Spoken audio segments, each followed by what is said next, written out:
बिहार में उपचुनाव एक आंधी की तरह आया और अब चला गया। शांत हो गया है अब, लेकिन रिजल्ट का इंतजार है। 4 सीटों पर वोटिंग बीते दिन संपन्न हुए। 50% से ज़्यादा वोटिंग हुई है और बात आज करेंगे हम तरारी की। 4 सीटों पर उपचुनाव हुए, बेलागंज, इमामगंज, तरारी और रामगढ़। ये वो 4 सीटें हैं जहां पर चुनाव हुए हैं, जहां पर तेजस्वी की प्रतिष्ठा दांव पर लगी है, जहां नीतीश कुमार की प्रतिष्ठा दांव पर लगी है और प्रशांत किशोर का भी एक फैक्टर है। तो तरारी की जंग जो है वो काफ़ी दिलचस्प है। अंतिम तक कुछ नहीं कहा जा सकता, जैसा कि बीते दिन हम चर्चा में बात भी कर रहे थे तरारी की। तो सबसे पहले अनुराग, बहुत बहुत स्वागत है आपका इस कार्यक्रम में। हम आपसे जानना चाहते हैं, तरारी का जो है वोटिंग चूँकि हो गई है, क्या लगता है आपको? प्रशांत वहाँ पर हैं जो कि बाहुबली सुनील पांडे के बेटे हैं, और दूसरी तरफ तरारी में राजू यादव, सीपीआई का भी गढ़ है तरारी। इसीलिए हम आपसे जानना चाहते हैं कि इस सीपीआई के गढ़ में क्या बाहुबली अपनी जीत दर्ज कर पाएंगे? बाहुबली के बेटे हैं इस बार। बिल्कुल दिव्यांशु, तरारी की बात करने हम बैठे हैं। तरारी के बारे में पूरी बात बताएंगे, दर्शकों को धीरे धीरे तरारी के जो पहलू है वो समझाने की कोशिश करेंगे।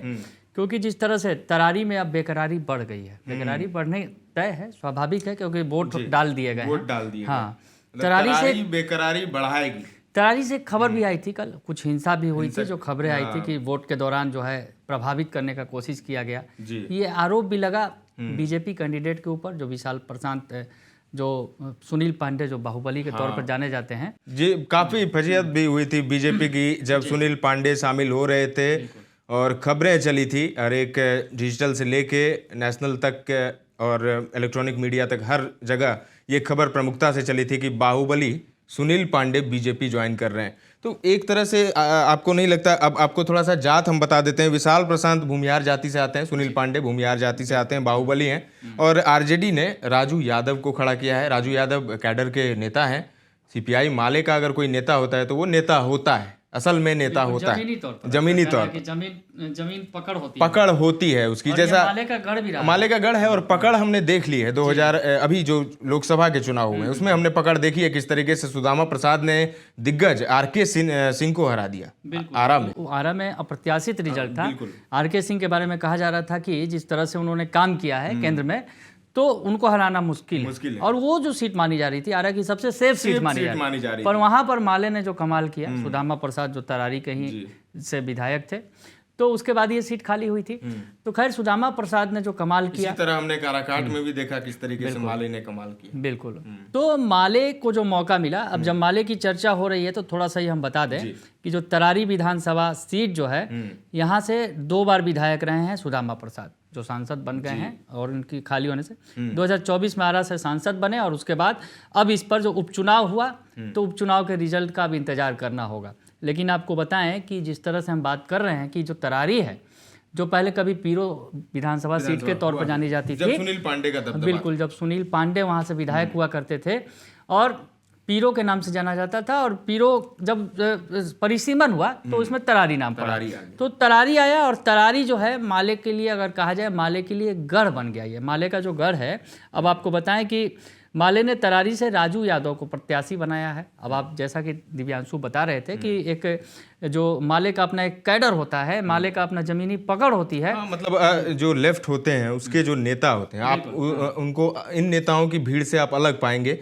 वो अलग पंक्ति में खड़े दिखेंगे आपको। बिल्कुल। और आरा में जिस तरह से प्रभाव है CPI-ML का, यानी माले जो है, माले का खासा प्रभाव बनाया गया। मुझे याद है कि एक वक्त था जब एक बिल्कुल फटे चप्पल पर आते थे, रामेश्वर प्रसाद, शायद मैं भूल रहा हूँ, सांसद बने थे उस समय, संभवतः IPF का दौर था शायद, तो मैं काफ़ी छोटा था। तो वो मुझे याद है कि वो पहली बार उन्होंने परचम लहराया था, फटे हुए चप्पल पर वो चुनाव प्रचार करते, लोकसभा में पहुंचे थे वो, रामेश्वर प्रसाद संभव। आज की स्थिति अगर देखें अनुराग, तो मैंने पहले ही कहा था कि क्या माले के गढ़ से जीत निकाल ले जाएंगे बाहुबली? तो यहाँ पर सवाल यही है, क्योंकि बाहुबली का गढ़ एक समय ये हुआ करता था, तरारी जो है, वहां से माले ने अपना प्रभाव बनाकर बाहुबली से तरारी छीन ली। 2 बार से सुदामा प्रसाद थे वहां पर विधायक, लेकिन अब उसी माले से तरारी को निकालना है, बाहुबली को। अब देखना होगा कि जनता बाहुबली के हाथों में तरारी देती है या फिर लेफ्ट के जो उनके नेता धीरे धीरे इसका खुलासा करेंगे, धीरे धीरे आगे बढ़ेंगे। यहाँ पर थोड़ा एक सा और फैक्टर है, जनसुराज के किरण सिंह जो हैं वो राजपूत जाति से आते हैं। देखिए बिहार में अगर बात करें तो चारों सीटों पर कहीं ना कहीं फैक्टर हैं प्रशांत किशोर। थोड़ा सा जातीय समीकरण हमें बता दीजिए अनुराग तरारी की जो जातीय समीकरण के पहले थोड़ा सा नाम वाला जो चर्चा हम कर रहे थे कि पीरो पहले नाम से जाना जाता था, 2008 में परिसीमन हुआ और पीरो अस्तित्व खत्म हो गया और तरारी विधानसभा बन गया। और इसमें जो है पीरो विधानसभा क्षेत्र से अगर सुनील पांडे की बात करें, जिनके बेटे विशाल प्रशांत जो मैदान में हैं बीजेपी कैंडिडेट के तौर पर, पीरो से जीतते थे 2005 में, उन्होंने जीत का परचम लहराया था। और तरारी की बात करें तो ये 52 में अस्तित्व में आया था। खैर इसकी लंबी कहानी है और जिस तरह से आपको बता दे, थोड़ा थोड़ा इसका कहानी भी बताते चले कि तरारी में किस तरह से अब बेकरारी बढ़ी हुई है रिजल्ट के लिए कि इस बार क्या होगा।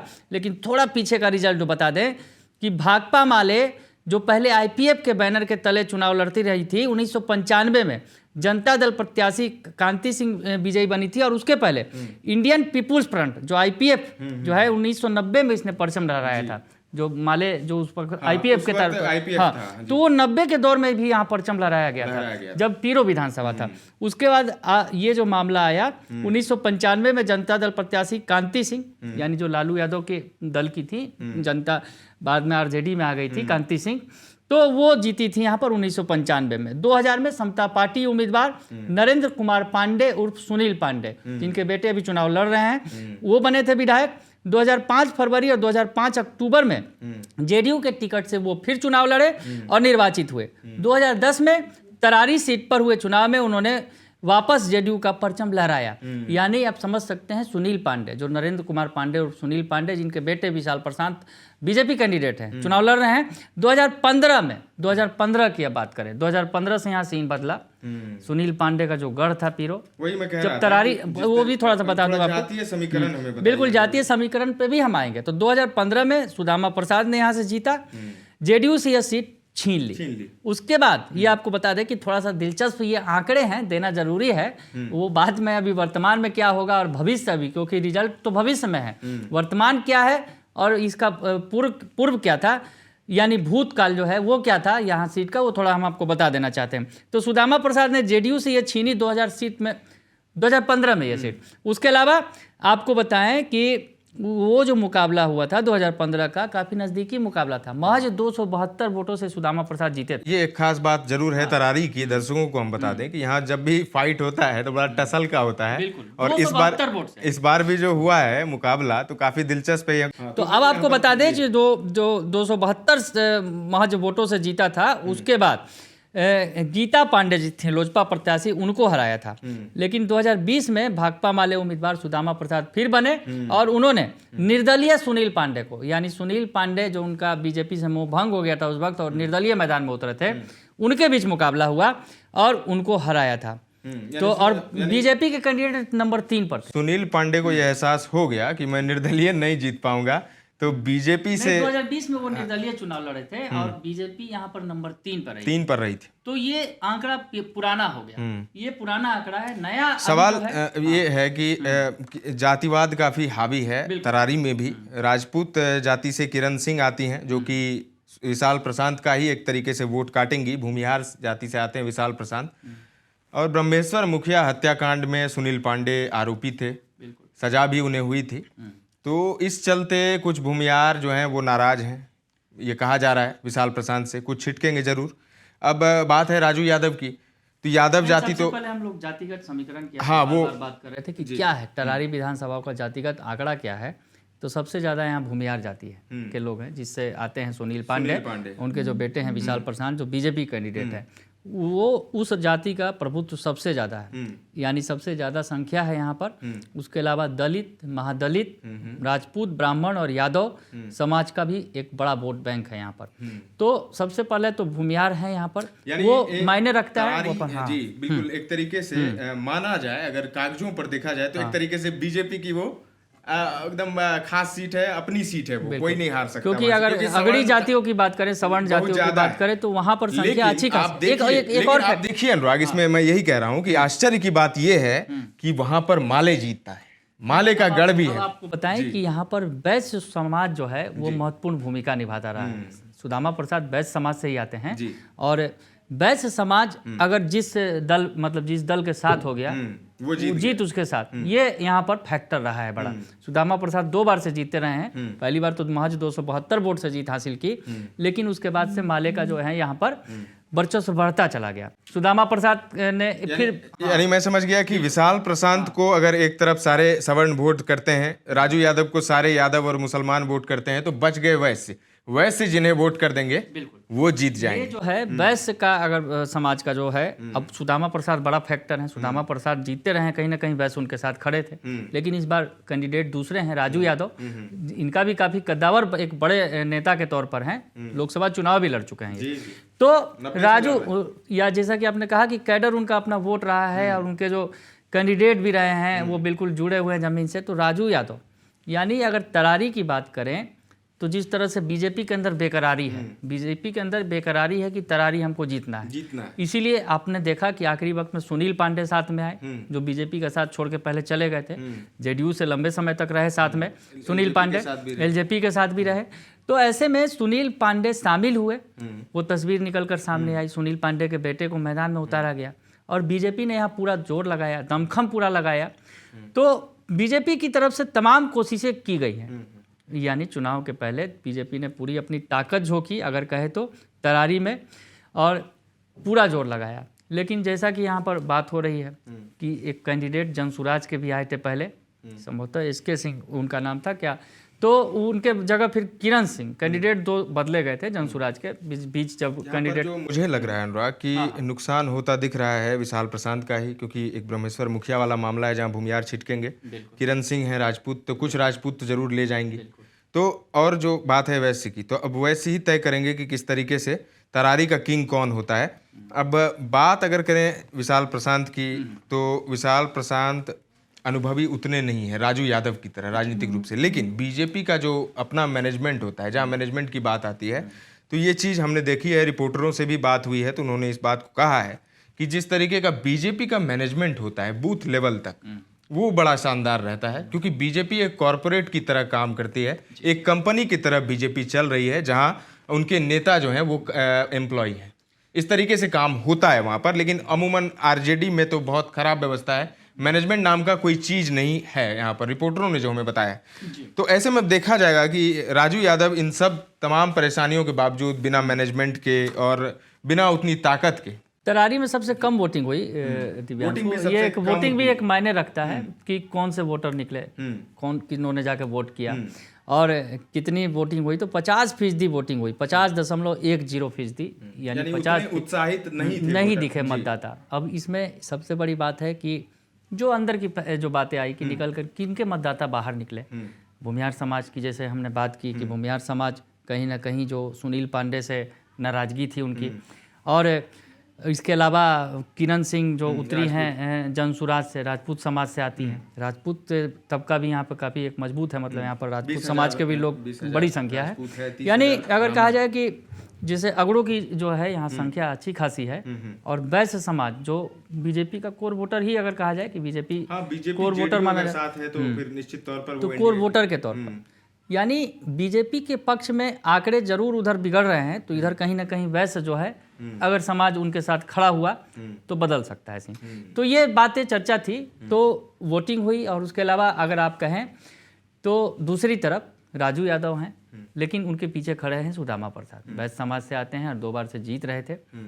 और जिस तरह से जो CPI-ML का ये गढ़ रहा है, तरारी अगर कहा जाए, CPI-ML यहाँ पर 90 में ही परचम लहराया था जब IPF हुआ करता था, इंडियंस पीपुल फ्रंट करके नाम था यह CPI-ML का, तो उस वक्त यहाँ परचम लहराया था। और एक चार्म भी बना हुआ है, जिस तरीके से तरारी के ही सुदामा प्रसाद ने आरा में जीत दर्ज की, पूरे आरा के वो किंग हो गए, उस तरीके से एक चार्म भी बना हुआ है। तो उसी तरह से मुझे लगता है कि CPI की तरफ ही थोड़ा सा झुक रहा है यहाँ पर मामला लोगों। हालांकि देखिए मैंने हम लोगों ने कल भी चर्चा की थी और ये बात कहा था कि सबसे ज़्यादा अगर कहा जाए तो तरारी ही ऐसा सीट है जिस पर आखिरी वक्त तक आप नहीं कह सकते हैं कि निर्णय किस ओर जाएगा। लेकिन सबसे बड़ा फैक्टर है कि माले यहाँ पर एज ले रही है, CPI-ML जो है, सुदामा प्रसाद यहाँ के सांसद हैं और जिस तरह से उन्होंने आर.के. सिंह को हराया मैदान में, और वैसे का जो एक फैक्टर है, जो सुदामा प्रसाद खुद हैं उस बिरादरी समाज से आते हैं, उस समाज से ही समाज से आते हैं, तो वो एक बड़ा फैक्टर है जो उनके साथ कहीं ना कहीं खड़ा दिख रहा है। तो बीजेपी से वो वोट छिटका हुआ है, अगड़ों की जो वोट है मतलब वो भी छिटके हुए हैं। चुनौती मुझे लगता है यहाँ पर कि विशाल प्रशांत के लिए ज़्यादा है बजाय राजू यादव के, जबकि सीटिंग सीट है ये माले की, लेकिन चुनौती ज़्यादा इनके लिए है, बिल्कुल बाहुबली ज़्यादा है विशाल प्रशांत के लिए, यानी सुनील पांडे के लिए। सुनील पांडे भले ही पीरो के विधायक के तौर पर लंबे समय तक रहे हैं, कई बार जीत हासिल की है। लेकिन लोग ये भी कहते हैं कि सुनील पांडे के साथ एक उनका जो बाहुबलियों का समर्थक जो होता है, एक हुजूम रहता है, आपने देखा है, और ये अमूमन हो गया है बिहार में। थोड़ा सा चर्चा करते हैं अनुराग इस चीज़ पर, जिस तरीके से बाहुबलियों की दखल हुई है लोकसभा चुनाव में। हमने देखा किस तरीके से पैरोल पर बाहर निकले छोटे सरकार अनंत सिंह, उन्होंने ललन सिंह के लिए माहौल बनाया, और उस वक्त भी मैंने कहा था कि अनंत सिंह को जरूर कुछ ना कुछ इनाम मिलेगा, कुछ ना कुछ डील जरूर हुई है। अनंत सिंह की पत्नी जब नीतीश को बहुमत साबित करना था विधानसभा में, उस वक्त नीतीश के साथ आ गई, और अब अनंत सिंह बाहर है अनंत सिंह, बेल मिल गई है उन्हें।